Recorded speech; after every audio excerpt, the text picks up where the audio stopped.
Salut, chers abonnés. Aujourd'hui, nous allons parler d'une question qui peut résoudre beaucoup de problèmes dans les différentes nations. On va parler de tribalisme, des ethnies. C'est très important. Là, moi, je suis le docteur Alain, je suis médecin, je suis camerounais. On m'a dit que j'étais bamiliqué. Il bien dit qu'on m'a dit, parce que je n'ai aucune preuve que j'étais bamiliqué. Voilà, par exemple, là.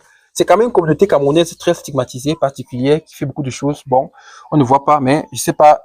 Mais je dois un peu parler de ce tribalisme-là. Dans cette vidéo, vous allez comprendre comment c'est très facile de résoudre ce problème de tribalisme parce que si chacun résout le problème là à l'intérieur de lui, il sera vraiment très heureux et le peuple sera aussi heureux. Il faut comprendre ça. Donc, essayez de comprendre un peu ma version de la résolution du problème. Premièrement, je suis né à l'ouest Cameroun, dans un village qu'on appelait Fotouni. Mon père travaillait là-bas, il était enseignant. Nous, on nous appelait les étrangers. Donc, je suis né déjà dans le village, on m'appelait étranger. Après, nous montons à Banja. Banja, c'est aussi là-bas, nous on était étrangers, mon père était affecté là-bas. Après, je suis à Baussam, là-bas, je suis étranger. J'ai fini de passer le bac, je pas à Tchang. À Tchang, là-bas, on m'appelle étranger. J'ai fini, je suis à Yaoundé, étranger. À Douala, étranger. Je finis pas à Ebolova. On m'appelle toujours les étrangers. Je suis toujours étranger, donc j'étais toujours étranger jusqu'à Ebolova, université Ebolova. Je vais à Kinshasa, donc, avec les Congolais. Les étrangers, j'étais le premier champion, même étranger. Je monte à Brazzaville, étranger. Kigali, étranger. Je suis revenu au Cameroun, je suis à Yaoundé. Les étrangers, je suis toujours étranger, toujours appelé. Je suis un vieux bamiliqué, hein. Faut pas oublier. Donc, à chaque temps, on me renvoie là-bas. Je vais à l'extrême nord du Cameroun, toujours étranger. Je vais au nord, toujours étranger. Donc, vous comprenez donc que tout le monde est étranger en réalité. Tout le monde est étranger parce qu'en réalité, on m'a même dit que les bamiliqués quittaient de l'Égypte. Donc, même l'ouest Cameroun là n'est même pas leur région. C'est encore la région des étrangers. Donc, on est encore étranger. En fait, quand vous comprenez ça, vous comprenez que tout le monde est étranger. Et quand tu comprends que tout le monde est étranger, tu prends beaucoup de responsabilités et de respect pour tous les autres. Parce qu'en réalité, là où vous êtes, vous n'êtes pas né là-bas. Vos parents étaient là-bas. Ils ont vu d'ailleurs. C'est comme ça que ça fonctionne. Donc, apprenez à respecter les autres peuples et tout le monde est étranger en réalité. Parce qu'on est de passage sur cette terre. Donc, chacun doit passer et il faut te balader. Donc, quand quelqu'un s'appelle aujourd'hui autochtone là, je pense que j'ai affaire à un voyou, un villageois, un feignant qui n'a jamais traversé la frontière de son village. Tu es autochtone quoi? Tu es autochtone quoi? Est-ce que tu es là-dessus que je suis? Non, tu n'as rien. En fait, on va venir acheter ça bientôt à tes enfants. Donc, comprends ça. Le mot autochtone n'a même pas de sens. Chacun ici était en train de partir, il est en train d'avancer. Pour le moment, je suis là comme ça à l'est. Ici, à l'est, je passe seulement. De même temps, je vais repartir. Donc, en fait, tout le monde est étranger en réalité. Il faut prendre conscience que c'est comme ça. Il faut prendre conscience. Et donc, c'est vraiment les villageois qui n'ont jamais quitté leur cocon familial qui qualifient les autres d'étrangers. Non, tout le monde est étranger. Donc, il faut apprendre à voir ça. Donc, regardez le parcours que j'ai fait. Ça, c'est une cinquantaine de villes où partout où j'habitais, j'étais étranger. Donc, aujourd'hui, je me considère comme étranger. Je ne cherche même pas à me valider quelque part. Je suis toujours étranger. Même quand je rentre à l'ouest, là, à l'ouest encore, on me dit que tu n'es pas du village où tu es là. Tu es de l'autre côté, tu es étranger. Donc, en fait, c'est ça la réalité. Et si vous prenez bien conscience, dans ce pays, le Cameroun, là, j'habitais à l'ouest. J'étais là-bas avec les anglophones. J'ai dormi chez eux. Je monte à Yaoundé. Je monte avec les gars du centre, les Ewondo, les Betty.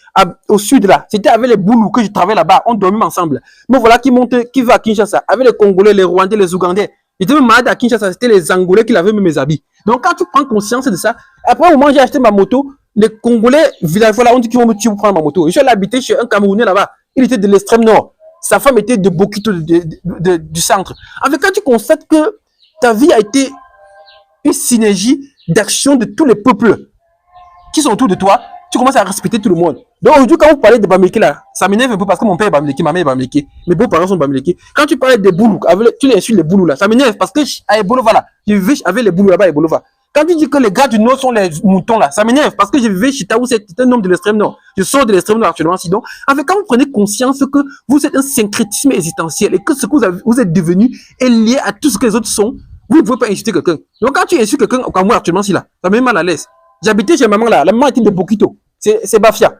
Et vous venez ici dire que ce sont quoi, les idiots. Donc, en fait, je ne suis pas avec ces genre de choses là, non. Essayez un peu de voir que votre vie, vous-même là, c'est une vie qui est une synergie de toutes les énergies, de tous les parents, de toutes les nations qui sont réunis en vous. Et vous allez arrêter de stigmatiser, d'insulter, de mépriser, d'insulter. C'est comme ça que ça fonctionne. Donc, ici, cette manière de voir la vie, je l'ai écrit dans mes livres parce que je suis écrivain également.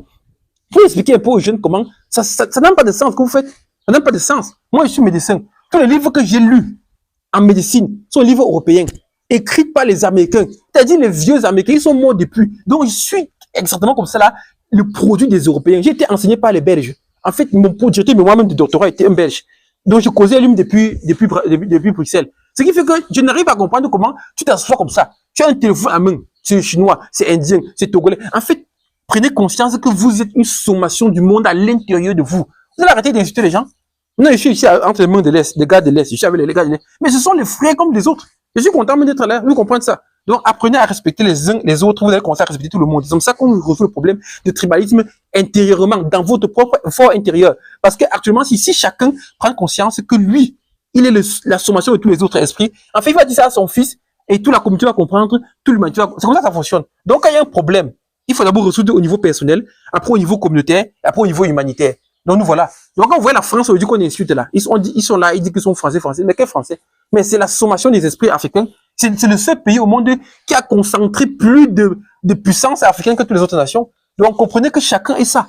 C'est ça. Et ce message est gravé dans notre ADN, dans notre génome, et transmis de génération en génération. Donc, arrêtez de... Le mot autochtone doit quitter de votre langage. Tu es autochtone quoi? Tu es autochtone quoi? Tu es là, tu restes là, tu es à me traverser mais la province. Tu es autochtone, tu fais quoi? Tu sais à quoi? Ça ne sert à rien. Alors, lève-toi, tu grandis, tu n'as pas compris le sens de la vie. Vivre, c'est évoluer spirituellement. C'est grandir en échafaudant les paysages baroques de cette spiritualité mercantilique. C'est ça la réalité. Alors, si tu es arrivé ici, abonne-toi et partage la vidéo. Merci pour ta demande d'attention. Et prochainement, docteur, bon, ciao. On en sort.